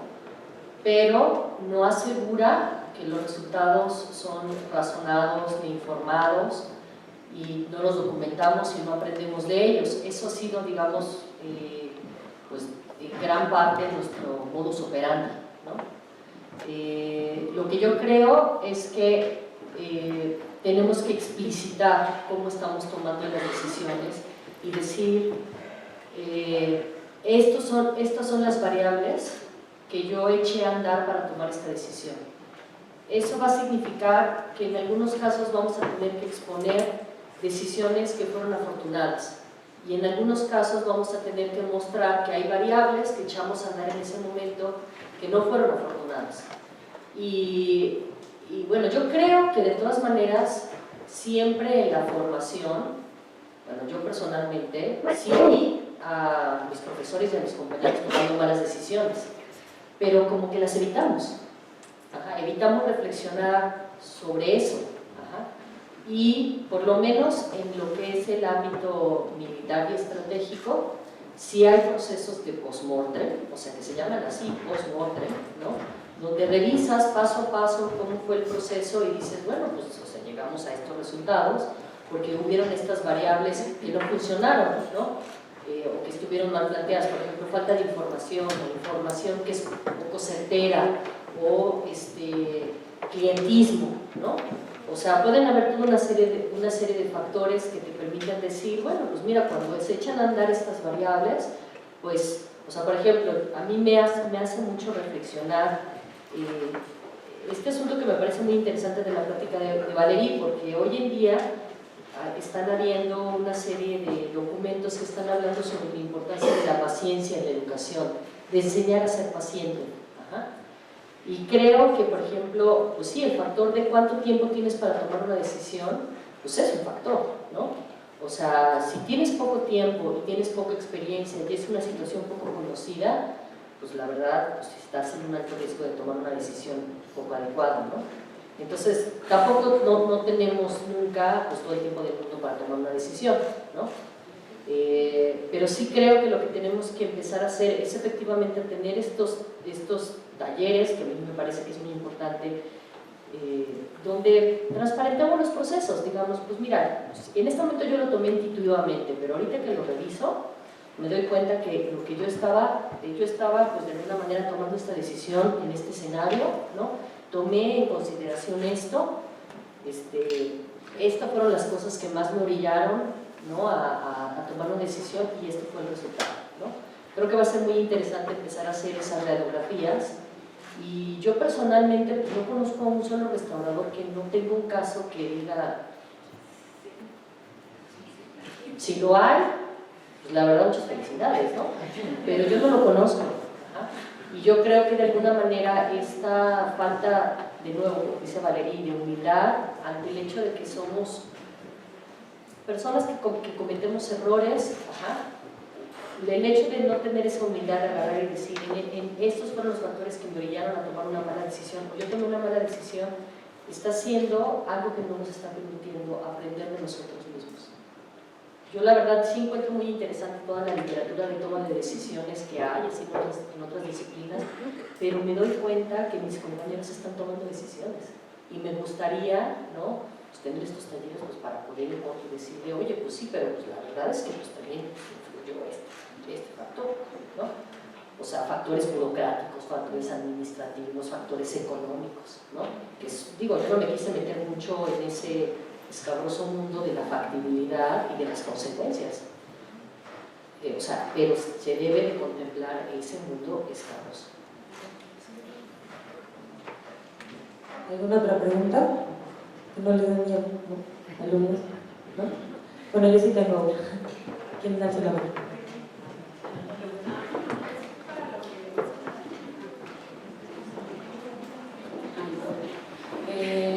Mucho de lo que mencionas, Valeria, en tu presentación, o sea, los puntos que dices que retomas en todo el mundo es, o sea, no lo dijiste, pero se acerca un poco a lo de la ética, ¿no? La ética que tiene que tener un conservador y que ese concepto siento que luego llega a ser tan grande que solo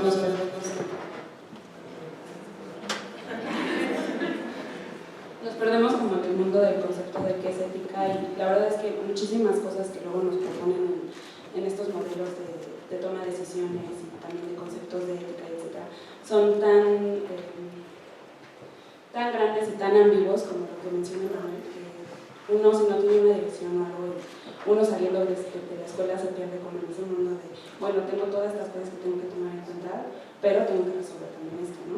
Entonces, digo, yo quisiera saber si tú los retomas como parte de los códigos de ética o más bien son interpretaciones que tú tomas de los autores que fueron tu inspiración y más bien son como puntos que tú tienes que tomar en cuenta cuando haces esa reflexión de toma de decisiones, cuando te enfrentas a un problema dentro de la restauración, pero la verdad es que muchos luego pueden ser aplicados también en cuestiones diarias, ¿no? Que tal vez no de restauración, pero sí de otras cosas muy similares.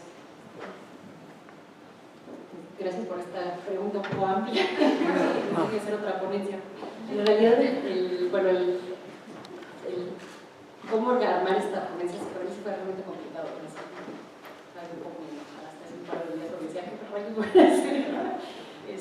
Pero al final del día el tema sí ha sido una mezcla de autores colegas con los que discutí ampliamente temas, parte de lecturas que hicimos sobre las capas y los lineamientos y un poco de dónde venimos y hacia dónde vamos, pero también en gran medida fue pues, un poco relacionado con la redacción, o sea, cómo enseñas también este proceso. Durante los años en los que estuve trabajando en el CROM tuve el reto de impartir cursos de conservación arqueológica a gente que no venía del área de restauración, podían ser arqueólogos, restauradores y arquitectos, pero que realmente no venían con una formación muy sólida. Entonces era este tema, o sea, cómo agarrar un estudio de caso que puede ser anómalo o no anómalo y hacerlo representativo para llegar a generar un método de pues, aproximarte a un tipo de patrimonio. Y puede ser que tú vayas a ejercer la acción de restauración de patrimonio. En este caso, no todos eran restauradores, no siempre iban ellos a llegar a la intervención directa. Pero cómo a través de organizar y sistematizar la información y poder pues, tratar de tener la mayor cantidad de información posible para tomar decisiones informadas y no de tripa, decir, bueno, tengo este problema que estoy viviendo. No creo que tengo este problema, o sea, creo que mis tabiques tienen un polvo blanco que puede haber investigado, pero no haber investigado, mi mortero de color gris clarito y un mortero de color gris oscuro. No tienes necesariamente que decir qué es la cosa, pero que puedas transmitirlo de manera objetiva para que alguien más que sí sepa identificar ese polvito blanco o identificar ese tipo de mortero ya te pueda ayudar. Eso también era un tema que yo les decía, escríbanme un correo, así digamos, era el ejercicio del SOS, ¿no? Mándenme un correo para que yo pueda ayudarles. Les decía, no me tienen que decir, tengo un problema de humedad en un piso de recipiente, no, lo que me tienes que decir es, veo manchas de un color más oscuro, o sea, datos objetivos, no interpretaciones de lo que tú crees que está pasando. Y esto en realidad pues fue el método que desarrollamos primero en estos cursos en el sureste de Europa y son los que ahora estamos usando en los cursos de la tabla de piedra, pero realmente al final es un método, ¿no? O sea, es una forma de organizar tus ideas, pensar e ir estructurando y que al final del día pues sí te puedas basar pues tanto en las cartas como en el contexto, como en el estado material, como en los recuerdos que tienes, como en la política de conservación a largo plazo de ese archivo, sitio arqueológico, museo, pieza dentro de una comunidad, da igual, ¿no? O sea, para mí lo que es que trabajes de manera clara, que tus ideas estén jerárquicamente organizadas para que sí puedas decir, pues al final del día creo que tengo la mejor decisión posible tomando en cuenta todo eso, ¿no?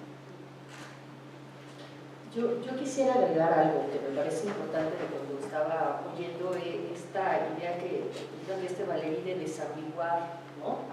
Lo que es, digamos, la evidencia dura, ¿no? De lo que dice alguien y de lo que tú construyes a partir de eso, ¿no? En mi experiencia en la revista Intervención, esos tres ámbitos constantemente los veo revueltos en el reporte que se hace de los trabajos, ¿no? Y es algo que también he percibido que sucede con la gente que está en formación, o sea, no desambigua, ¿no? O sea, a ver, este es un dato duro, ¿no? Este es algo que nos está diciendo otra persona de otra fuente, a lo mejor sobre esta misma información, y esto es lo que yo estoy construyendo. O sea, esas tres voces, entonces lo que sucede es que hay un omelette ahí, donde es muy complicado, de alguna manera, como por un lado evaluar cómo fue tomada la decisión, pero por otro lado entender de alguna manera estos diferentes ámbitos de tipos de información, ¿no? Yo creo que esa es también otra cuestión que tenemos que practicar, ¿no? En la presentación de los casos, ¿no? Esta es la información, digamos así, el dato, o sea, como en el ejercicio arqueológico, pues es algo que te instala, ¿no? ¿Qué es lo que estás viendo? ¿Qué es lo que está ahí? ¿No? ¿Qué es lo que dijo alguien más? ¿No? ¿Y qué es lo que tú construyes a partir de eso? Creo que ese ejercicio es un tema que nos va a clarificar mucho la base de la toma de decisiones, ¿no? Y añadiría también un tema de, sobre todo algo que nos vamos a enfrentar probablemente cada vez más y más, es el tema también de verificar las fuentes, ¿no? O sea, puede ser un dato duro, pero pues tú también puedes decir, bueno, el doctor dice que es verde, pero yo dudo que sea verde por A, B, C, D, pero una cosa es que tú digas, bueno, el doctor dijo que era verde, otros que verifiques que la fuente sea más o menos muy confiable, y la tercera es que tú digas, bueno, podemos estar de acuerdo con el doctor también, ¿no? O sea, también hay un tema de, pero que tú sí lo separes, ¿no? Esa parte de ese tema. ¿Alguna otra pregunta? ¿No? Bueno, yo tengo una pregunta rápida y luego vamos al descanso.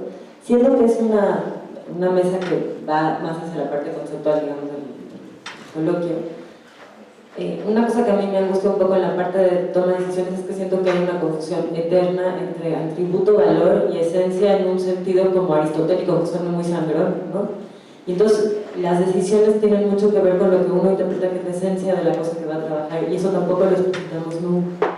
Entonces lo acabamos metiendo en un cuadro de valor, o en un medio de atributo, o en un no sé qué, pero en el fondo es lo que está corriendo detrás de la película. Lo que no sé es cómo hacer que eso se haga presente, porque si hay una confusión también, o sea, la confusión se da porque en la práctica hay un problema que se reduce, o sea, que en la práctica se conjuntan esas tres cosas para hacerlo difícil de leer. Entonces, tratar de encontrar una estrategia que nos permita ver desde dónde se está partiendo para considerar que ese coso que guía la intervención en el fondo es un atributo, es un valor, o realmente lo estamos considerando como la parte necesaria y sin la cual no existiría el objeto como tal, ¿no? Entonces, no sé si a ustedes se les ocurran alternativas como para todo, porque en mi experiencia personal es muy difícil poder segregar, o sea, cada quien la tiene, pero entonces no la explicita y tiene que haber alguna forma de hacerla explícita. Pues mira, lo que pasa es que sí es un temazo, ¿no? O sea, es como o sea, porque tiene que ver, según como yo lo veo, sobre cómo es la comprensión que tú tienes sobre la noción de valor, ¿no? Y bueno, yo sostengo que el valor se construye a partir de una mediación, ¿no? Ese es el lugar donde yo me ubico, entonces pues sí creo que hay alguien que tiene el objeto, ¿no? Que es independientemente de mis procesos de percepción, y hay otra cosa que yo recibo, ¿no? Y que interpreto, ¿no? Entonces creo que lo que está en el objeto pues corresponde a ese tipo de cualidades y atributos, ¿no? Creo que lo que yo construyo es un significado y de ahí un valor. Ahora, la verdad es que pues, es una discusión filosófica que además seguramente sí necesitamos un poco de ayuda como para saber dónde están las líneas, porque lo que yo veo es que pues, como que todo se revuelve en nuestro cerebro en el momento en que realmente lo valoramos, ¿no? Yo creo que hay que ser más finos en el proceso de la valoración. Yo creo que las tipologías de valor son muy buenas, ¿no? Lo que yo he encontrado, digamos, en la formación es que una vez que construyen los valores, es decirles concretamente, así en concreto, cómo se activa este valor, cómo se expresa. O sea, cuando tú estás diciendo tecnología, hay un valor tecnológico, ¿cuáles son los elementos que están activando? Estás hablando pues, de materiales, estás hablando de una técnica, estás hablando de un ordenamiento, cuando estás hablando de estética, pues hay también, pues, dentro de, digamos, de una cuestión estética, pues ciertos criterios, ¿no? De forma, ¿no? O sea, hay como que cada uno de estos valores tiene sus reglas internas, ¿no? Yo creo que sí hay que ser muchísimo más rigurosos, ¿no? O sea, ese es otro tema, por ejemplo, ¿no? Como dice Valerie, el tema de la calidad de la fuente, el tema de cómo tú puedes, porque bueno, pues los datos duros pues también entran en contradicción, ¿no? Pero creo que también sí es muy importante como empezar a separar estos tres ámbitos, ¿no? En la propia valoración, empezar a clarificar más, ¿no? Cuáles son estos elementos, digamos, que son características del objeto o cualidades que pueden transformarse a partir de diferentes iluminaciones o diferentes percepciones, y luego pues de ahí partir. Y bueno, en Fondisi sí dice, ¿no? Bueno, que el valor en realidad es la característica terciaria, ¿no? O sea que primero están las características, luego las cualidades y luego el valor. Yo creo que hay en medio una cosa que se llama significado. Las líneas son muy sutiles, ¿no? Pero creo que sí tenemos que hacer un esfuerzo pues, de agarrar el queso Oaxaca y un poco como, ¿no? De desbaratar la madeja, ¿no? Y bueno, nada más quizá aquí yo quisiera decir que sí, efectivamente, como les digo al principio, había pensado yo en otro tema, pero como que me fui yendo hacia atrás y me llegué a esta, pues que realmente no lo tenía claro, y de hecho después de haber hecho toda esta investigación tampoco puedo asegurar que realmente tenga todos los elementos para poderlo comprender. Esto es como en el mismo título de la presentación dice, una interpretación a partir de un número limitado de fuentes y a lo mejor sin haber explorado la totalidad, porque yo creo que eso pues es definitivamente bastante complejo, pero al menos sí, yo creo que está bastante claro que es necesario trabajar más, y como bien dice Isabel, pues a lo mejor tener un poco más de ayuda en esa conceptualización, ¿no? O sea, que tengamos bases firmes, pero sí, la verdad es que no es un tema fácil y espero que en algún momento se pueda concretar. ¿Sí?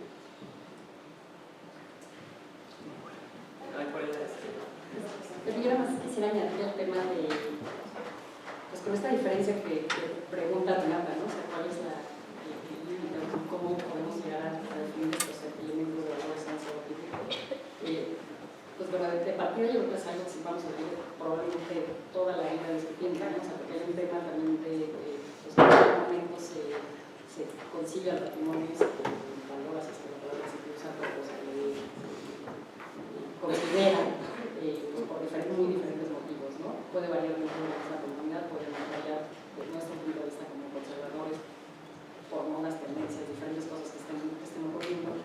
Pero uno de los ejemplos que un poco retomó Emanuel, pues fue este ejercicio que trataron de hacer en el patrimonio mundial, de pues decir, bueno, partiendo de esta idea tanto de la Carta de Venecia como de lo que dice la Convención de 1970, que son muy genéricos, que no te dicen realmente cómo al final del día salvaguardar estos sitios que inscribiste en una lista como únicos y representativos y increíbles para la humanidad, pues definieron estas dos posibilidades, ¿no? Decir, bueno, hay que encontrarle cuál es el valor universal excepcional a través de determinadas herramientas, pero después ellos decían, bueno, ¿cómo comprobamos que el valor universal excepcional a lo largo del tiempo se está manteniendo? Y para eso fue bien importante pues, que ellos dijeron, ustedes tienen que definir qué es lo que consideran valor excepcional, universal excepcional en cada caso, o sea, no hay un valor universal excepcional.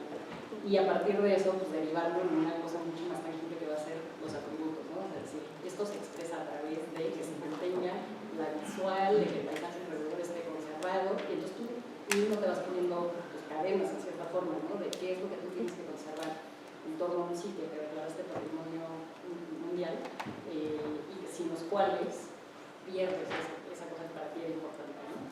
Pues ahí es mucho más complejo, ¿no? Porque ya no permite, o sea, lo fijas en un momento de transcripción y eso realmente determinar que pues, en un caso como 3D, donde han metido la visual del paisaje, pues los desclasifican por haber construido un puente, y otras ciudades donde construyen rascacielos, no estaba la visual, ¿no? O sea, no había un elemento de visual, por ejemplo, en Panamá, para Villa Viejo, construyen un puente alrededor del casco viejo y no hay forma de desclasificarlo porque la visual no es una parte importante. Entonces, hay esa parte de los atributos es lo que guía, de cierta forma, y decir, pues si lo importante de esta mesa es que tengo un mantel rojo y yo tengo un mantel dorado, ya no va a ser lo mismo, ¿no? Entonces, es una forma como de bajarlo a un nivel tangible y de decir, esto es lo que tiene que guiar y esto es lo que siempre tenemos que poner la atención desde el punto de vista patrimonial, ¿no? Ya como lo trabajemos nosotros en formación o en comunidades o en otros lugares, pues tenemos que encontrar la forma, ¿no? de entender pues, en el momento en el que estamos actuando qué es lo importante para diferentes personas. Es lo más difícil de hacer porque es un poco la idea. Hola, buenos días. En relación a lo que preguntó Renata y a lo que me acaban de responder ustedes ahorita, me gustaría su opinión sobre si siempre tenemos que construir un valor para la toma de decisiones. O sea, es fundamental siempre, previo a la toma de decisiones, construir un valor. Bueno, es que yo no pienso que deberíamos estar en el uso de construir valores, ¿no? O sea, yo pienso que lo que tendríamos que comprender es que el valor es la forma de que la cosa hable por sí misma y que tú necesitas clarificar pues esa conversación, ¿no? O sea, yo creo que esta plantilla de los valores, digamos, uno puede encontrar reductos de esa conversación en otros tipos de metodologías que no mencionaban la palabra valor, ¿no? Siempre ha habido un interés en los restauradores de identificar qué es esta cosa y encontrar, digamos, qué es lo que la hace especial, ¿no? Y qué es lo que la hace genuina, lo que la hace ella misma, con la idea de que lo que tenemos que hacer pues, no tiene que perturbar de alguna manera pues, esa cosa que es lo que es la cosa, ¿no? Ahora sabemos que con la discusión de valor, que en realidad ahora esa conversación es una conversación donde participan más que un objeto ahí, ¿no? Clarito, o sea, solito, ¿no? Animista, ¿no? Sino que es una conversación muchísimo más grande y que puede ser variada, ¿no? Entonces, yo sí creo que los sistemas de valoración te permiten pues entender, ¿no? Entender por qué esta cosa es importante, entender por qué la tienes en tus manos, ¿no? Y yo, la verdad, sí creo que, por ejemplo, a pesar de que uno puede ser como bastante cínico sobre la lista de patrimonio mundial, que sabemos que hay casos que digamos, no estrictamente pues, son auténticos, así, en el entendimiento más purista, sí creo que el echar a andar esas herramientas de test de autenticidad, ¿no? O en otros países donde sí se tiene que explicitar esas cosas, sí transparenta la toma de decisiones y ayuda, ¿no? Te digo, ahora le llamamos valores porque tenemos esa comprensión, pero yo creo que O sea, yo creo que toma de decisiones pues siempre ha habido. Yo creo que de alguna manera el querer comprender lo que tenemos entre manos, pues siempre lo ha habido, ¿no? Entonces, pues yo creo que sí es importante pues no construir los valores. Yo creo que no deberíamos de construirlos, deberíamos de simplemente pues dejarlos documentados y poderlos expresar, ¿no? Y pues hay muchos valores que también dicen que pues muchas veces por el estado que tiene la cosa o las condiciones en las que se encuentra, pues ese valor no puede expresarse. Y a lo mejor pues el proceso de restauración sí puede permitirle llegar a un lugar donde se exprese. No sé. Bueno, yo quizá aquí nada más quisiera también retomar algo que dijo Valerie en cuanto a estas lecciones, que pues para toda toma de decisiones hay que saber escuchar con conocimiento y humildad y hacer siempre un cuestionamiento. Entonces en realidad yo creo que aquí es como escuchar los valores, ¿no? Valgo la metáfora, la comparación, poderlos identificar, bueno, pues son atribuciones que son muy complejas, que depende del contexto y tal, pero desde mi punto de vista, pues sí, para poder tú dar una respuesta que es la acción, tienes que primero recibir un mensaje, ¿no? O sea, tienes que hacer este acto interpretativo que estamos diciendo. Entonces, pues sí, también creo que esta cuestión de la valoración, si bien es compleja y no la tenemos quizá completamente clara, pues es una manera también de sistematizar un poco este proceso que podría ser muy intuitivo, ¿no? Y la manera es como construir estos procedimientos, no sé si llaman metodologías, pero es mi opinión. Yo creo que la valoración es una herramienta y que puede haber otras, ¿no? O sea, pero al final del día lo importante es entender por qué esa pieza o ese mismo, ese sitio o esa ciudad entera es importante y para quiénes y de qué forma. Pero no creo que necesariamente sea a través de los dos. Ahora, sí creo que en un momento donde hay una situación de reducción presupuestal, de reducción claramente, ¿no? Lo que estamos viviendo hoy en día, pues es un momento donde cada vez se nos pide más que el cinturón se apriete, ¿no?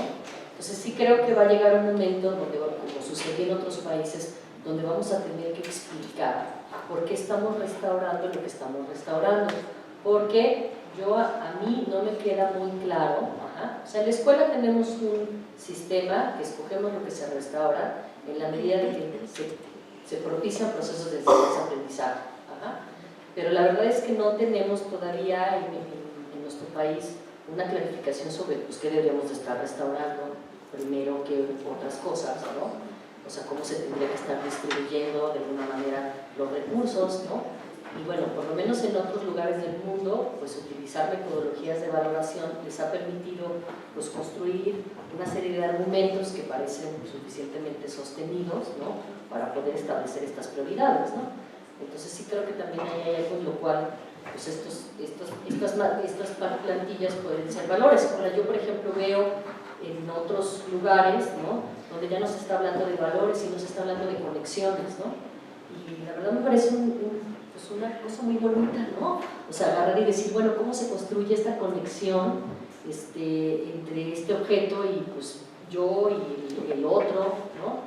O sea, creo que también habrá que ver si pues esta nueva cuestión de la conexión nos mete más bretes, lo cual no está mal, ¿no?